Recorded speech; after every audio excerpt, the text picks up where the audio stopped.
सभासदों, महामहिम राष्ट्रपति जी,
भारत माता की।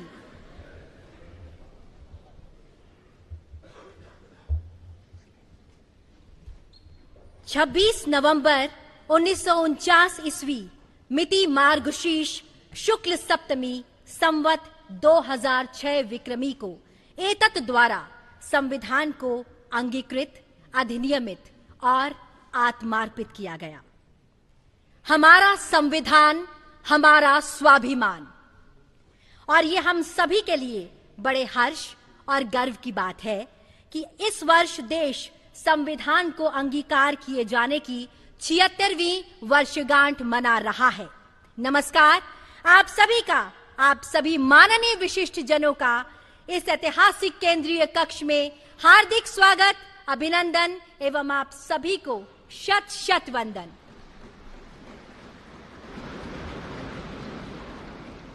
इस कार्यक्रम का शुभारंभ करने हेतु मेरा सादर अनुरोध माननीय लोकसभा अध्यक्ष श्री ओम बिरला जी से कि आप मान्यवर कृपया स्वागत संबोधन प्रस्तुत करने की कृपा करें।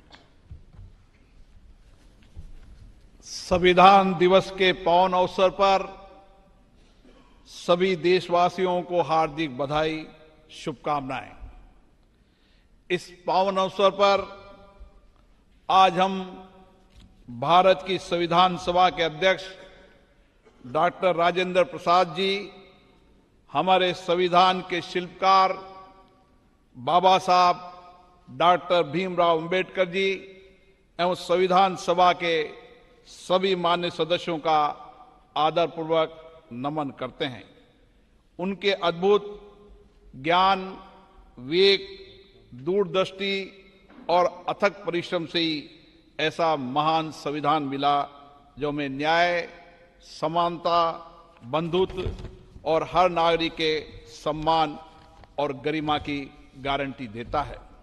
इस अवसर पर पधारे हमारे माननीय राष्ट्रपति महोदय जी, माननीय उपराष्ट्रपति जी, माननीय प्रधानमंत्री जी, राज्यसभा में सदन के नेता, माननीय संसदीय कार्य मंत्री, राज्यसभा में सदन के प्रतिपक्ष नेता, लोकसभा में नेता प्रतिपक्ष, राज्यसभा के उपसभापति, माननीय मंत्रीगण, सभी दल के नेतागण, माननीय सदस्यगण, अतिथियों, आप सभी का इस ऐतिहासिक संविधान सदन में हार्दिक स्वागत, अभिनंदन। संविधान सभा का ये केंद्रीय कक्ष और पवित्र स्थान है जहां गहन चर्चा, संवाद एवं विचार मंथन के बाद हमारे संविधान को आकार दिया गया। जनता की आकांक्षाओं को संवैधानिक प्रावधानों में लिपिबद्ध किया गया। संविधान के मार्गदर्शन में पिछले 7 दशक से अधिक के कालखंड में हमने नीतियों और कानून बनाए और सामाजिक न्याय और समावेशी विकास के लक्ष्य प्राप्त किए। हमने अपने संविधान के मार्गदर्शन में हमने सुशासन और सामाजिक आर्थिक विकास की एक परिवर्तनकारी यात्रा तय की है। भारत विश्व का सबसे जीवंत और सफल लोकतंत्र माना जाता है। हमारा संविधान का गौरव है और हमारे संविधान की प्रस्तावना में लिखित शब्द हम भारत के लोग, हमारी सामूहिक शक्ति, राष्ट्रीय एकता और जन कल्याण के लक्ष्य की सशक्त अभिव्यक्ति है। आज हम सभी का सामूहिक लक्ष्य है वर्ष 2047 तक भारत को विकसित राष्ट्र बनाने का, और ये लक्ष्य तभी पूर्ण होगा जब हम अपने जीवन में संविधान के मूल्यों और आदर्शों को अपनाएंगे। आइए आज इस पावन दिवस पर हम अपने इस संकल्प को दृढ़ करें कि संविधान के मूल्यों एवं आदर्शों को आत्मसात करेंगे और हमारा हर निर्णय राष्ट्र हित को सर्वोपरि होगा। अपने कर्तव्यों और दायित्वों को निभाते हुए आने वाली पीढ़ियों के लिए हम एक ऐसे भारत का निर्माण करेंगे जो विकास, न्याय, एकता, बंधुता और मानवीय गरिमा की मिसाल हो। और इसी भावना के साथ मैं सभी उपस्थित अतिथियों का धन्यवाद व्यक्त करता हूं। जय हिंद। बहुत बहुत धन्यवाद मान्यवर।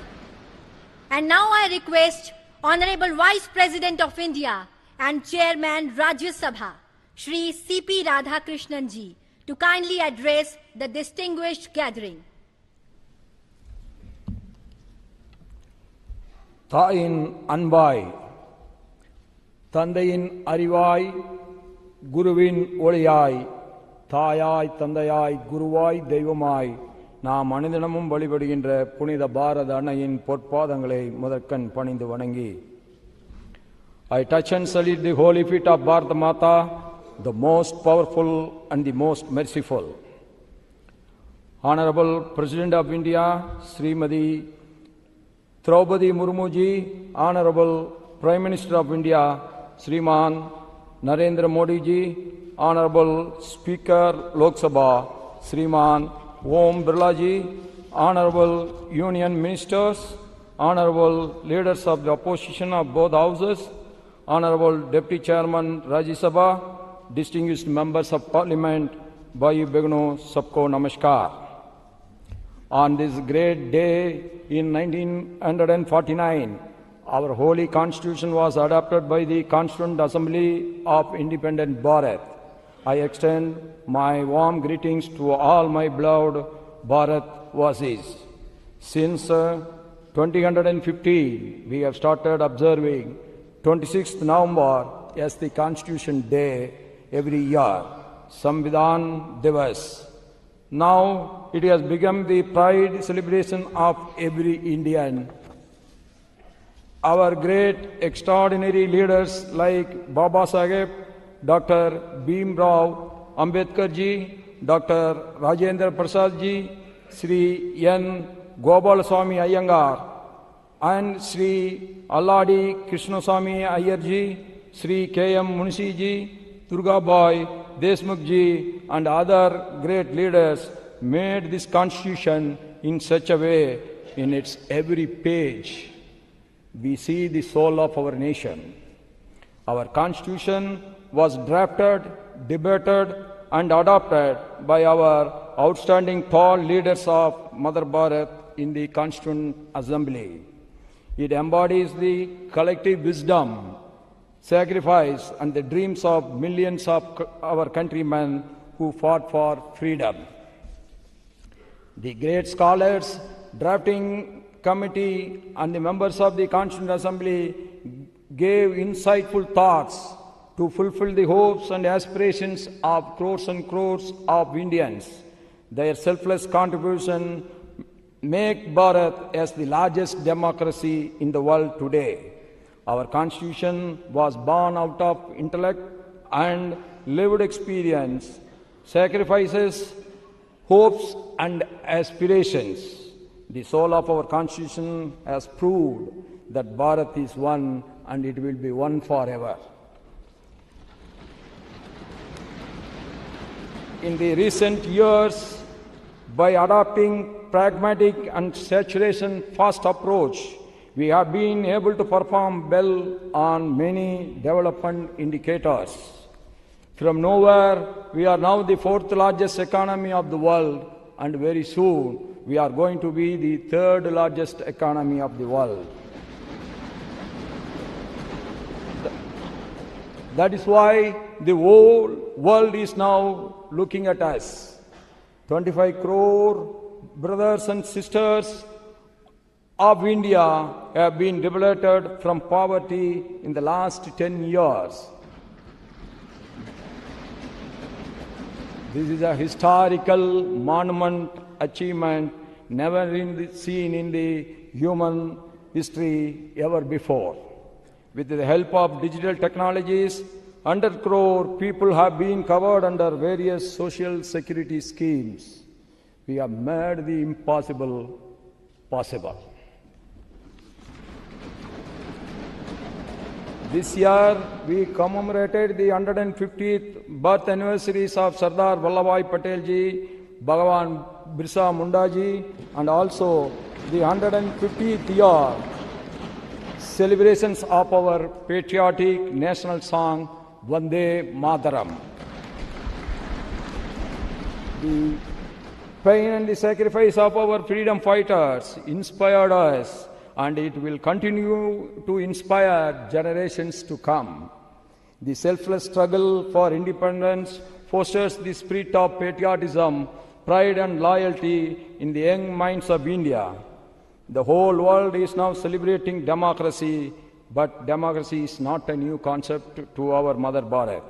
History reveals that democracy has been existing in the places like Vaishali in the north and the Chola rulers adopted Kudavolai in the south. That makes us proud to call Bharat as the mother of democracy. No democracy can survive without the consciousness contribution of the citizens. In our Mother Bharat, every citizen, whether he or she, rich or poor, always contribute to strengthen the democracy. During the elections held in Jammu and Kashmir in 2024, after abrogation of Article 370, the voter turnout in large number make the world to understand our faith in democracy again.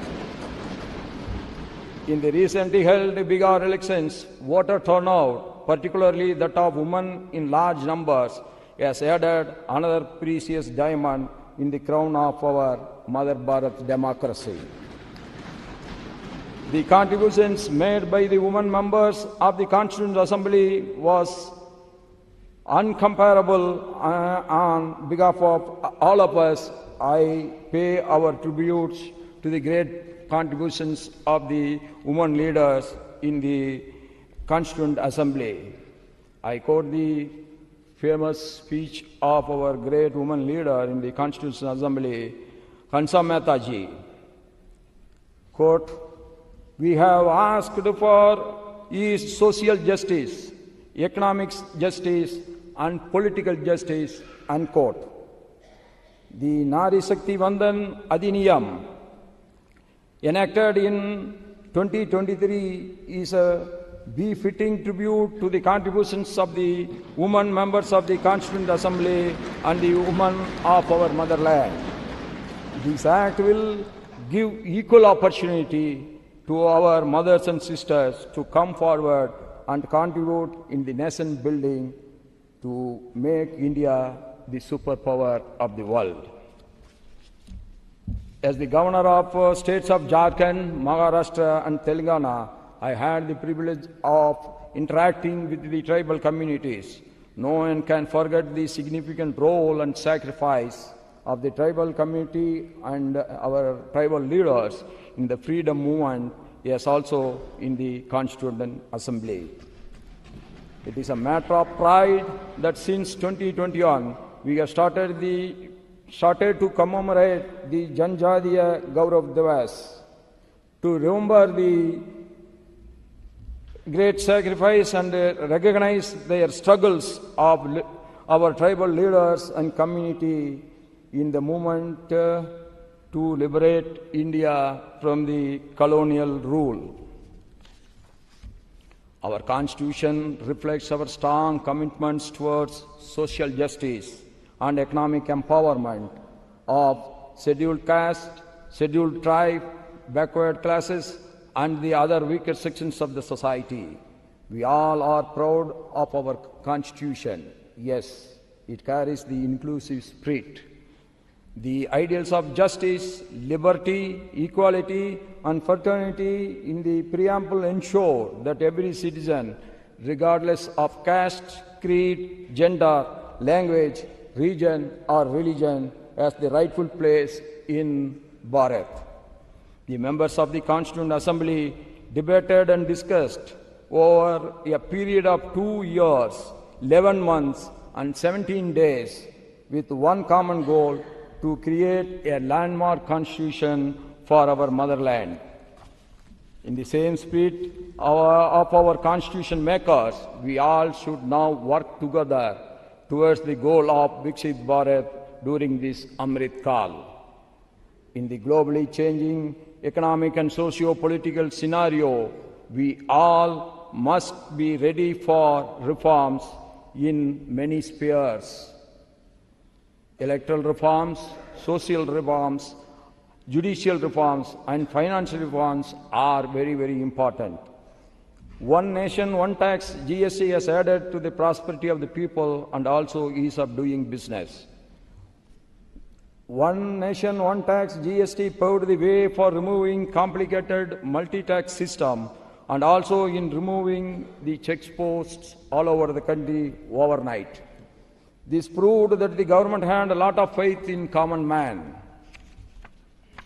Similarly, our Jandan Aadhaar mobile JAM have added to ease of living for crores of our Indian citizens.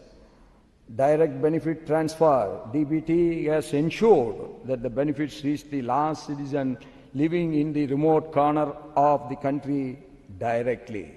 No one is in between the government and the beneficiary. We all must use this modern science and technology with a constructive mind to achieve the ambitious goal of Viksit Bharat. No country can be made great just like that without the contribution of the people. We all have to perform our respective roles with duty consciousness. As people's representatives, it is our prime duty, be in the parliament or in the state legislators or in the local bodies, to adopt dialogue, debate and discussion to serve the people's rightful aspirations. The greatest tribute to our magnificent Constitution on this day is to pledge ourselves to live up to the values of the Constitution. Jai Hind, long live Mother Bharat.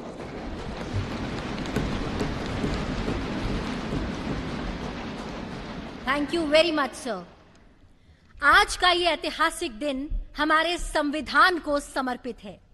संविधान की स्वीकृति की 76वीं वर्षगांठ के शुभ अवसर पर हम मलयालम, मराठी, नेपाली, पंजाबी, बोडो, कश्मीरी, तेलुगु, उड़िया और असमिया इन 9 भाषाओं में भारत के संविधान के विमोचन के आज साक्षी होंगे। जी हां, इनमें बोडो और कश्मीरी का पहली बार संविधान में संस्करण होने जा रहा है और अन्य भाषाओं में कॉन्स्टिट्यूशन का अपडेटेड संस्करण शामिल है, जिसमें पंजाबी का संस्करण 50 साल के बाद हो रहा है। माननीय राष्ट्रपति जी, कृपया इनका लोकार्पण कर इस क्षण को इतिहास में स्वर्ण अक्षरों से अंकित करने की कृपा करें। भारत के संविधान का उसकी 8वीं अनुसूची में उल्लिखित 22 भाषाओं में से 9 भाषाओं असमिया, बोडो, कश्मीरी, मलयालम, मराठी, नेपाली, उड़िया, पंजाबी, तेलुगु का विमोचन किया जा रहा है, जिनमें बोडो और कश्मीरी नवीनतम प्रथम संस्करण है व अन्य भाषाओं में अद्यतन संस्करण है। हमारी ये 9 भाषाएं असम, केरल, महाराष्ट्र, सिक्किम, ओडिशा, पंजाब, आंध्र प्रदेश तथा तेलंगाना और जम्मू कश्मीर संघ राज्य क्षेत्र में जनसाधारण द्वारा प्रयोग में लाई जाती है। बहुत बहुत धन्यवाद।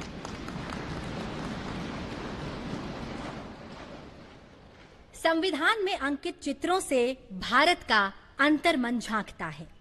संविधान में इन चित्रों को उकेरा शांति निकेतन के कला भवन के प्राचार्य एवं विख्यात चित्रकार नंदलाल बोस जी और उनकी टीम ने।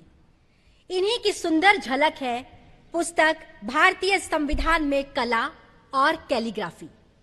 अब मेरा विनम्र अनुरोधन है आपसे माननीय राष्ट्रपति जी कि आप इस प्रकाशन का ई-रिलीज करने की कृपा करें।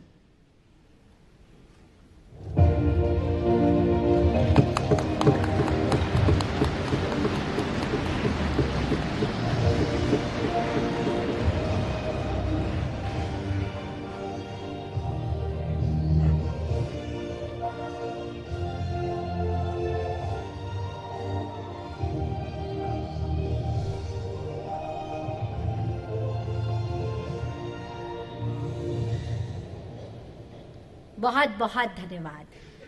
अब माननीय राष्ट्रपति जी, आपसे विनम्र अनुरोध है कि आप अपने ज्ञानवर्धक शब्दों से हम सभी का मार्ग प्रशस्त करने की कृपा करें।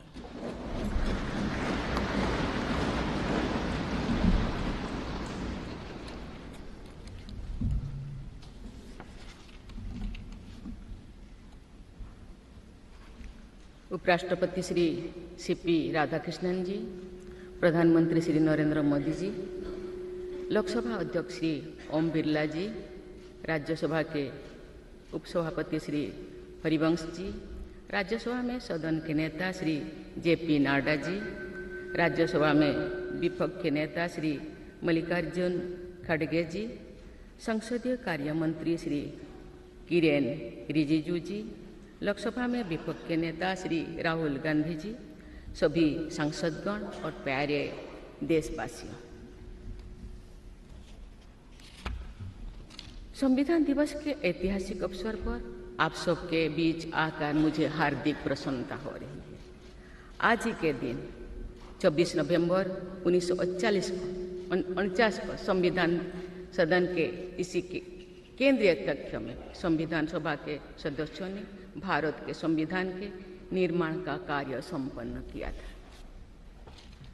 आज ही के दिन उस वर्ष हम भारत के लोगों ने अपने संविधान को अपनाया था। स्वाधीनता के बाद संविधान सभा ने भारत की अंतरिम संसद के रूप में भी कर्तव्य निर्वहन किया। प्रारूप समिति के अध्यक्ष बाबा साहेब डॉक्टर भीमराव अंबेडकर हमारे संविधान के प्रमुख निर्माताओं में से थे। बाबा साहेब की 125वीं जयंती के वर्ष में यानी सन 2015 में 24 नवंबर को प्रतिवर्ष संविधान दिवस के रूप में मनाने का निर्णय लिया गया और निर्णय अत्यंत सार्थक सिद्ध हुआ है। आज के दिन पूरा देश भारतीय लोकतंत्र के आधार हमारे संविधान के प्रति तथा उसके निर्माताओं के प्रति आदर व्यक्त करता है। हम भारत के लोग अपने संविधान के प्रति व्यक्तिगत और सामूहिक स्तर पर आस्था व्यक्त करते हैं। अनेक योजनाओं के माध्यम से देशवासियों को, विशेषकर युवा वर्गों को संवैधानिक आदर्शों से अवगत कराया जाता है। संविधान दिवस से मनाने की परंपरा का शुभारंभ करने और उसे निरंतरता प्रदान करने की जितना भी प्रशंसा की जाए और कम। माननीय सदस्य संसदगण संसदीय प्रणाली को अपनाने के पक्ष में संविधान सभा में जो ठोस तर्क दिए गए थे वो आज भी प्रासंगिक है। विश्व के विशालतम लोकतंत्रों में जन आकांक्षाओं को अभिव्यक्त करने वाली भारतीय संसद विश्व के अनेक लोकतंत्र के लिए आज एक उदाहरण के रूप में प्रतिष्ठित है। हमारे संविधान निर्माता चाहते थे कि संविधान के माध्यम से हमारा सामूहिक और व्यक्तिगत स्वाभिमान सुनिश्चित रहे। मुझे ये कहते हुए बहुत प्रसन्नता होती है कि बीते दशक में हमारे संसद ने जन आकांक्षाओं को अभिव्यक्त करने के अत्यंत प्रभावी उदाहरण प्रस्तुत किया है। संविधान निर्माताओं की अपेक्षाओं पर खरा उतरने के लिए मैं आप सभी सांसदों को बहुत बहुत बधाई देती हूँ। साथ ही कृतज्ञ राष्ट्र की ओर से मैं संविधान सभा के परम सम्मानीय सदस्यों की स्मृति में सादर नमन करती हूँ। हमारे संविधान के अंतरात्मा जिन आदर्शों में अभिव्यक्त होती है वो आदर्श है सामाजिक, आर्थिक एवं राजनैतिक न्याय, स्वतंत्रता, समता और बंधुता। मुझे ये देखकर हर्ष होता है कि इन सभी आयामों पर संसद सदस्यों ने संविधान निर्माताओं की परिकल्पनाओं को यथार्थ स्वरूप प्रदान किया है। हमारी संसदीय प्रणाली की सफलता के ठोस प्रमाण के रूप में आज भारत विश्व की तीसरी सबसे बड़ी अर्थव्यवस्था बनने की ओर तेज गति से अग्रसर है। भारत में लगभग 25 करोड़ लोगों के गरीबी की सीमा रेखा से बाहर आने से आर्थिक न्याय के पैमाने पर विश्व की सबसे बड़ी सफलता अर्जित है। हमारे संविधान में सामाजिक न्याय को प्रमुखता दी गई है। सामाजिक न्याय के आदर्शों के अनुरूप समावेशी विकास के प्रयास किए जा रहे हैं। ऐसे अनेक प्रयासों में इकोनॉमिकली वीकर सेक्शंस के लिए शिक्षण संस्थाओं और रोजगार में आरक्षण का प्रावधान करना, दिव्यांगजनों की परिभाषा को विस्तार देते हुए उनके हित में विशेष अधिनियम लागू करना और उसे कार्यरूप देना तथा राष्ट्रीय पिछड़ा वर्ग आयोग को संवैधानिक दर्जा प्रदान करना शामिल है।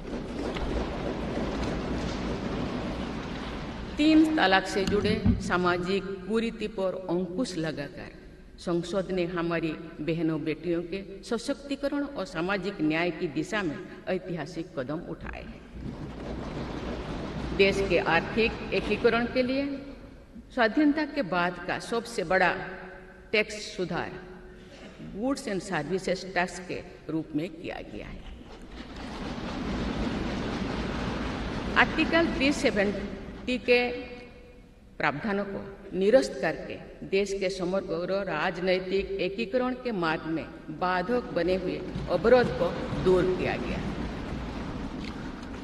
नारी शक्ति बंधन अधिनियम द्वारा वुमेन लीड डेवलपमेंट के एक नए युग आरंभ होगा। नारी शक्ति अर्थात मातृशक्ति के बंधन का हमारे संस्कृति में अत्यंत महत्वपूर्ण स्थान रहा है। इस वर्ष 7 नवंबर से हमारा राष्ट्रगीत वंदे मातरम की रचना के 150 वर्षों पूरी होने के उपलक्ष्य में देशव्यापी स्मरण उत्सव मनाया जा रहा है। ये स्मरण उत्सव भारत माता को समृद्ध, सशक्त और आत्मनिर्भर बनाने का संकल्प का अवसर है। मुझे विश्वास है कि इस राष्ट्रीय संकल्प की सिद्धि के लिए आप सभी सदस्यगण देशवासियों को दिशा और प्रेरणा प्रदान करेंगे। हमारा संविधान हमारी राष्ट्रीय अस्मिता का ग्रंथ है। ये हमारी राष्ट्रीय पहचान का ग्रंथ है। ये कॉलोनियल माइंडसेट का परित्याग करके नेशनलिस्ट माइंडसेट के साथ देश को आगे बढ़ाने की मार्गदर्शक ग्रंथ है। इसी भावना के अनुरूप सामाजिक और तकनीकी बदलाव को ध्यान में रखते हुए क्रिमिनल जस्टिस सिस्टम से जुड़े महत्वपूर्ण अधिनियम लागू किए गए। दंड के स्थान पर न्याय की भावना पर आधारित भारतीय न्याय संहिता, भारतीय नागरिक सुरक्षा संहिता और भारतीय साक्ष्य अधिनियम को लागू किया गया है। ऐसे अनेक प्रगतिशील वैधानिक को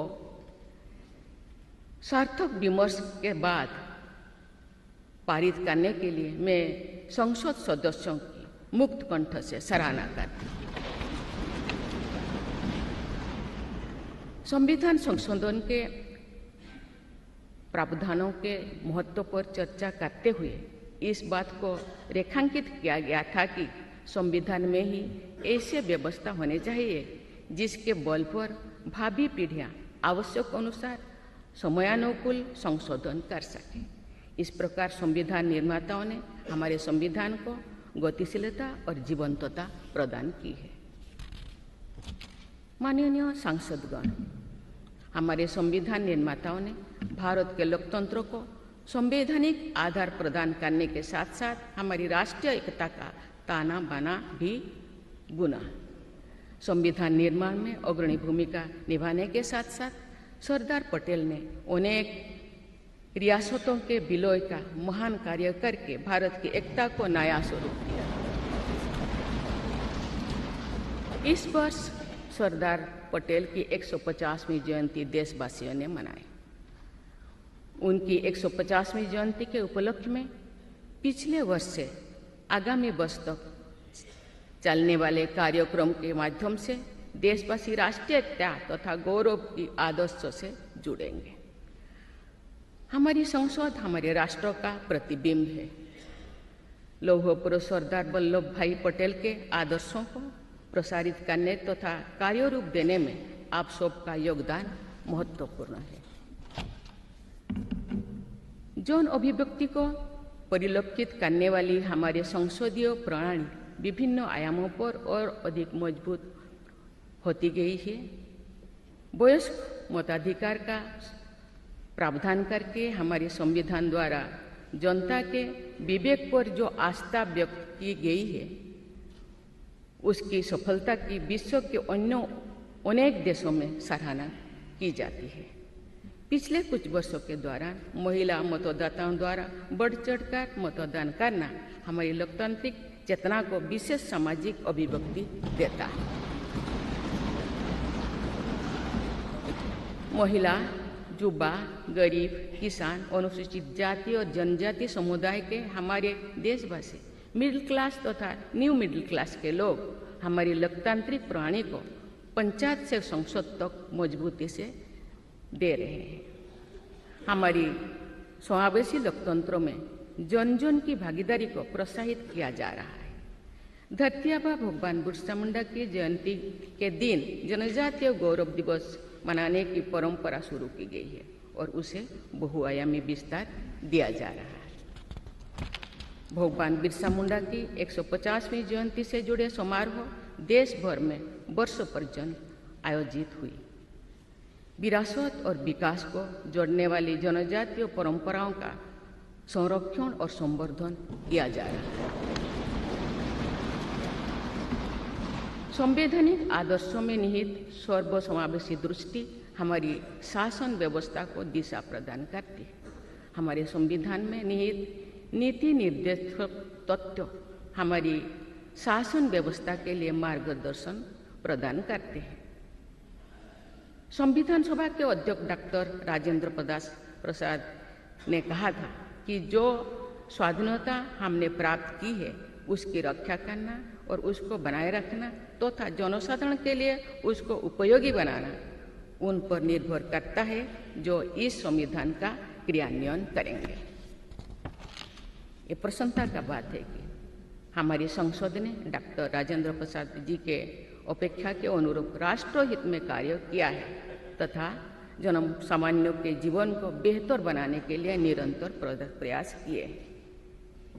अंत्योदय की इसी दृष्टि के साथ आधुनिक विकास का समन्वय करके भारत विश्व समुदाय के सम्मुख विकास का एक नया मॉडल प्रस्तुत कर रहा है। विश्व स्तरीय इंफ्रास्ट्रक्चर के विकास से लेकर जन कल्याण की सुविधाओं को 100% लाभार्थियों तक पहुंचाने के प्रयास हमारी राष्ट्रीय प्रगति को अतुलनीय विस्तार देते हैं।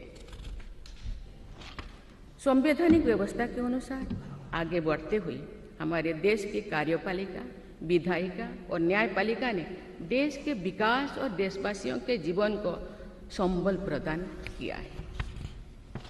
संसद के दोनों सदनों के सदस्यों ने हमारे देश को आगे बढ़ाने के साथ साथ गहन राजनीतिक चिंतन की स्वस्थ परंपरा विकसित की है। आने वाली कालखंड में जो विभिन्न लोकतंत्रों और संविधानों का तुलनात्मक अध्ययन किया जाएगा तो भारतीय लोकतंत्र और संविधान का विवरण स्वर्णाक्षर में किया जाएगा। आप सभी सदस्यगण हमारे संविधान और लोकतंत्र की इस गौरवशाली परंपरा के संभावक भी है, निर्माता भी है और साक्षी भी है। मुझे विश्वास है कि हमारी संसद के दिशा निर्देश में भारत को विकसित राष्ट्र बनाने के संकल्प को अवश्य सिद्ध किया जाएगा। इसी दृढ़ विश्वास के साथ मैं सभी माननीय सदस्यों को संविधान दिवस की पुनः बधाई देती हूँ और सभी देशवासियों की स्वर्णिम भविष्य की कामना करती हूँ। धन्यवाद। जय हिंद, जय भारत।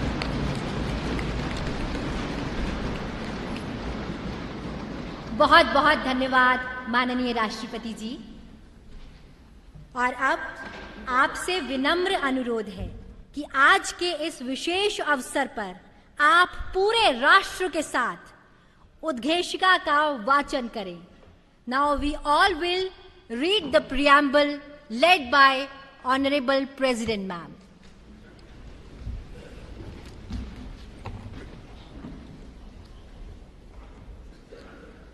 हम भारत के लोग भारत को एक संपूर्ण प्रभुत्व संपन्न सामाजिक पंथनिरपेक्ष लोकतंत्रात्मक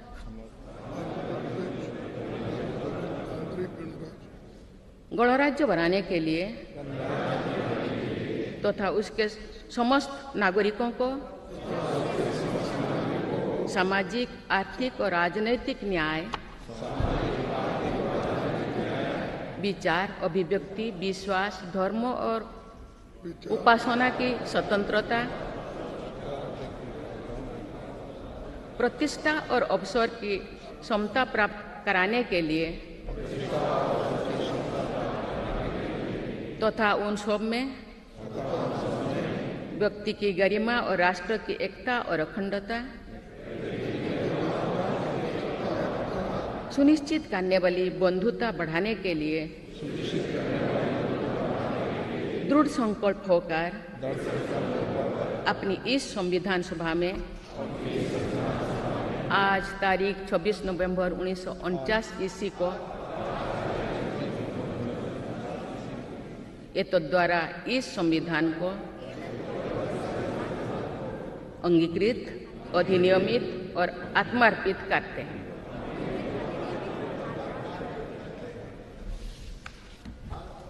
भारत माता की और अब राष्ट्रगान का सम्मान।